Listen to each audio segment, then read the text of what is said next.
So why don't we act as if we believe, which is our primary tenet, which says there is only one presence and one power in the universe, God, allness, goodness.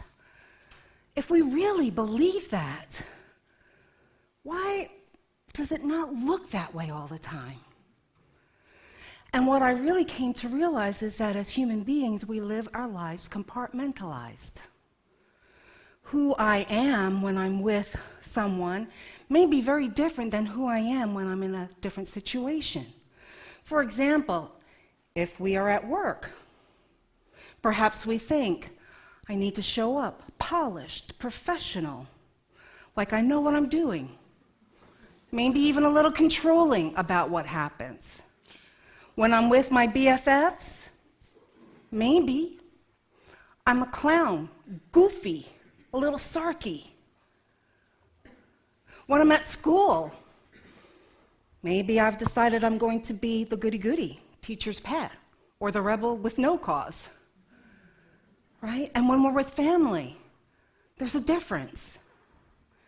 And when I looked at that, I'm like, wow, that's part of what we've been talking about for this season, about shifting into who and what we truly believe that we are. And then we look at the nation and what's going on right now, right? There's a heated election right now in this country. And I'm like, well, why is that happening now? And I think what it is it's the collective consciousness just manifesting what we do as people. Right? I want you to do a little exercise with me if you're willing. Just close your eyes for a moment. I won't do any tricks, I promise. And I want you to call to mind the candidate that you loathe, that you do not want to win this presidential election. Got it? Okay. Hold that. I'm going to make a statement, and I want you to tell me what happens inside your body, what thoughts are going on when I make this statement. This person that you are holding in your mind right now is the next president of the United States of America. What'd you feel? No way. I heard fear, nausea. What? Run. Okay. No way. Wrong. Okay, did you feel that energy? What was that energy like? Did you want to swim in that energy? No. And that was a false statement that I just made. That was a false statement that I just made, and you had all of these thoughts about that false statement. You looked for the meaning in that statement. How would that affect me? And throughout all of that, then it creates these emotions, right? The predominant one is fear. Oops. Go do it again. Okay, good. So what do you see here? You see the brain on fear. I'll get out of the way so everyone can see that for a moment. Right? The emotional brain, it creates fear before the thinking brain knows, should we even be afraid of something? Should we even be afraid of something? So it's taking off. The fear brain is taking off. It's doing actions. It's going. It's whatever that knee-jerk reaction is, it's taking. Why? Because we know the amygdala gets hijacked, right? Our whole system goes into fight, flight, freeze. We all know this, we've learned this, and yet still, we don't realize how powerful that is. Because as we're acting out from that knee-jerk, we don't have time to process, well, should I be even afraid? Is this something that I want to do? Are the words coming out of my mouth the words that show my intentionality and who and what I am? So it's no surprise then that when we look at our election, that we're having all these knee-jerk reactions, correct? Why do you think that is? Yeah, that wasn't rhetorical. Why? What am I hearing? Loss of control? Ooh, that's it, baby. Potential disaster. This campaign is fueled by fear. It is fueled by fear. Fear of the economy. Although when you read the stats, it's like we're doing pretty well, better than we've done since the 2007 recession. Unemployment is at a pretty low level of 5%. Fear of crime and violence. Although when you do your research and you look at those statistics again, crime and violence is at the lowest point it's ever been since humanity was on this planet. I was at a concert the other night and I sat next to this lovely older woman. I'd say she's in her 80s, and we get to chit-chatting and she's like, "Isn't it horrible, the crime and violence? We really have to do something about that."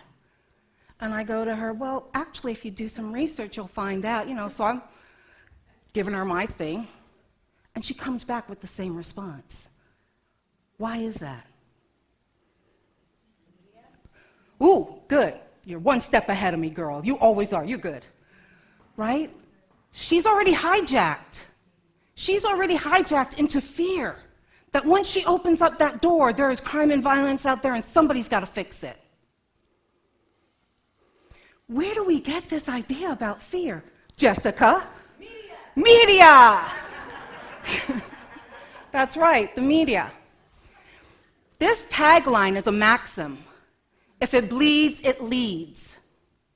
And that really came into being around 1989 by Eric Pooley, who was a journalist for the New York Magazine. And he was just frustrated with the way that journalism was being reported. And he coined this phrase. And I have to tell you that when you look at the news, what do you see? That's the truth. Yeah, you see that. Remember when EJ was here, EJ Niles, my favorite professor at school, she was here and she said, news reporting is not about reporting the norm. They're not reporting things like, oh, UCOL had a garden cleanup of volunteers, or UCOL fed 140 people who were in need a week or so ago. It's not reporting that. It's reporting the abnormal. The abnormal. But if we watch TV all the time, we get bombarded. This is the world it is. This is how the world is. This is how the world is. This is how the world is. This is how the world is. And if we don't question, is that really how the world is? Let me do some research. Let me do some due diligence. Where is this coming from? Who are these people that are saying this? Then we end up like a large portion of our country right now. That is fear-based. And when folks are fear-based, what do they want to hear? What do they want to hear? They want to hear good news. What else? Safety. A solution. Law and order. Yeah, very good. So if this confirmation, oh yeah, that's good. Thank you, Sharon. Yeah, confirmation of their fears. So if you have a political candidate that says the right things for what you want to hear, crime is really rough right now. Wow. I can fix crime. Okay, we don't know how you're going to do it, but yes. So it's the political success is happening because they're saying the right things for the illusion of being able to fix it. What else do we do when we are in fear? Yes, we do. Yes, we do. But we also we also look to who should we blame? Who should we blame? You like that one, Frank? Thank you. All right. And then we see that there's this otherness. Refugees are the problem. Immigrants are the problem. Minorities are the problem. And all of that is coming from our fear and our knee-jerk reaction to that fear and human nature of, well, somebody's got to be the reason and the cause of this, as opposed to looking at how are we that in the world.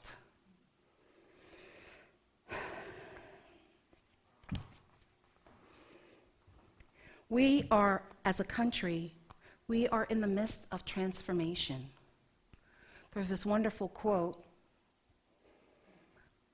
by Paul Selig, who wrote the book, I Am the Word, in which these teachers say this: this country is in its own shift, in its own idealization, in a new way of being that has not yet taken form on the physical level.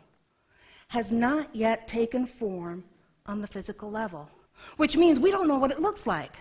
We don't know what the country is going to look like after November 8th. Sorry, today's the 6th. November 8th.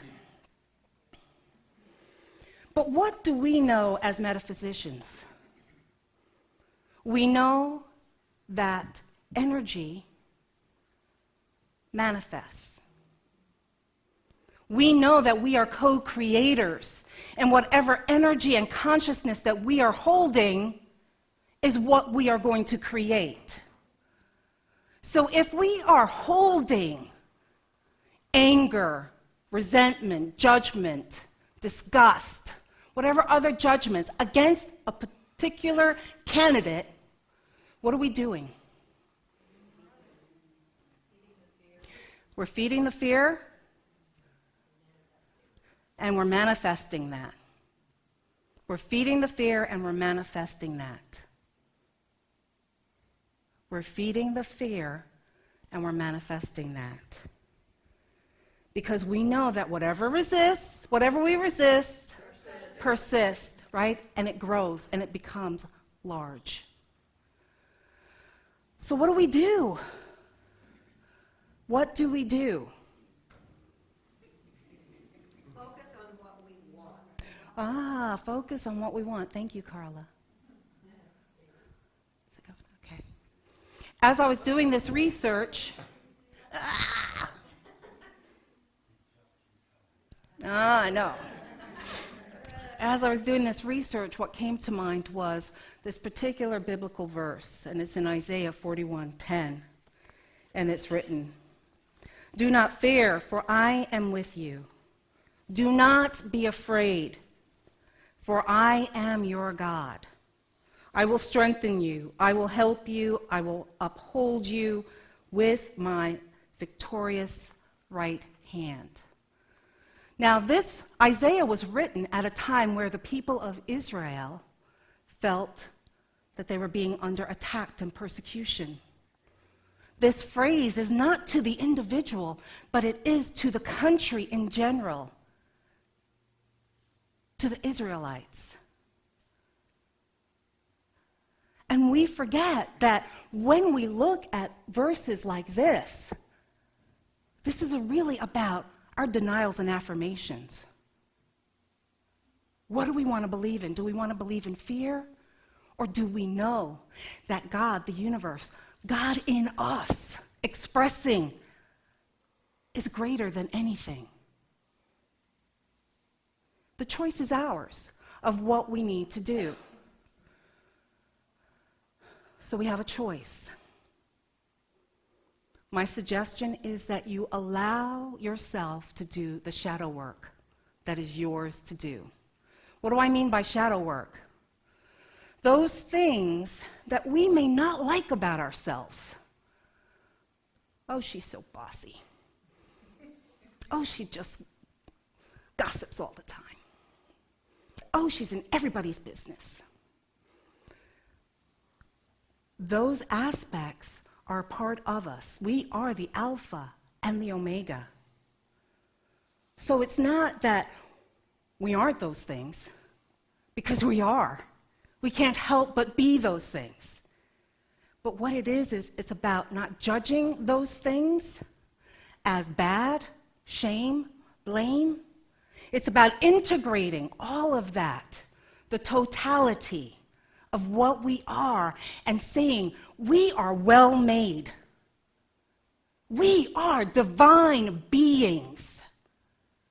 We are allness and really powerful. Did that give you goosebumps? Because it gave me goosebumps. But maybe I'm just talking to myself, so that's okay. And as we do that work, then our ability to allow what is going on in this country, what do you think will happen? There will be an allowing for this country's shadow work to be okay being seen in the light. Because that's what's happening now. This stuff has always been there. And if you have lived life as a minority or female or whatever, it's always been there. We might have done PC treatment on it, what's politically correct, but it's always been there. And now this stuff is up. It's up, it's in our faces to say, is this who we are? Is this who we are? And if we have aspects of that, we heal it, we integrate it, and we know that is an aspect of us. That is an aspect of our country. Then we don't have resistance. We're allowing. We are allowing this country to do its own shadow work and integrate and be authentic. Be the country that we were founded on. Freedom, the rights of others.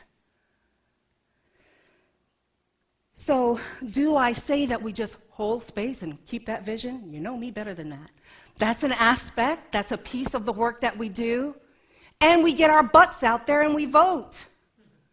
And when we go to the voting polls, we go as there is only one power and one presence in the universe. We go to those voting polls. We bless everyone that is there because they care about this country, not what they vote. We care that they care enough to show up because they love this country, and we bless them. So while we're waiting online and we're tapping like, oh my God, I can't believe I'm still here, pray. Hold the vision of this country. Hold the vision for each individual, that everyone, no matter the skin, the sex, the orientation, they are equal in the eyes of the land and the law. That they are entitled to happiness and prosperity. That is everyone's birthright, regardless of how they vote. I bless you. I see us doing some amazing things. Thank you. Prepare for meditation.